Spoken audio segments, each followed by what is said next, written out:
I don't even want to know what you're doing over there.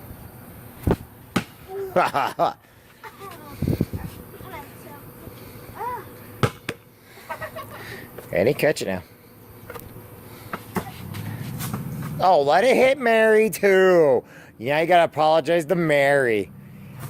You let it hit the Virgin Mary. Mm-hmm. All right, crazy. Come on. Oh, yay. And over, in, out, and over. Good job. Oh. Good job. Ready? Go. Good. I'm afraid about my fingers. Don't worry about your fingers. They'll be fine. They grow back. Oh. Don't they? Don't like a starfish? Don't they go back? And if you like lose a finger, won't you grow a whole new body? It's, we learned about it in school. It's like, So your fingers will grow a whole new body?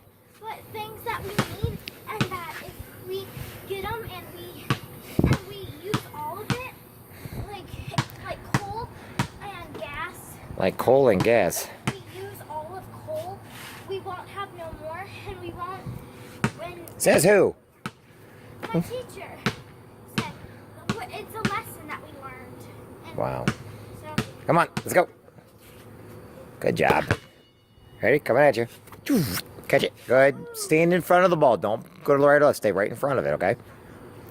You have to stay right in front of the ball. Okay? So when you bounce it, get in front of it. Don't go to the left or right. You gotta stay, get your body right in front of it, okay? Get your knees down, but put them a little bit close together so you keep your balance, okay? Go. What? Just go. What are you doing? Should I ask what that was? I can't. Stay! Womp, womp, womp. Come on, dancing kangaroo.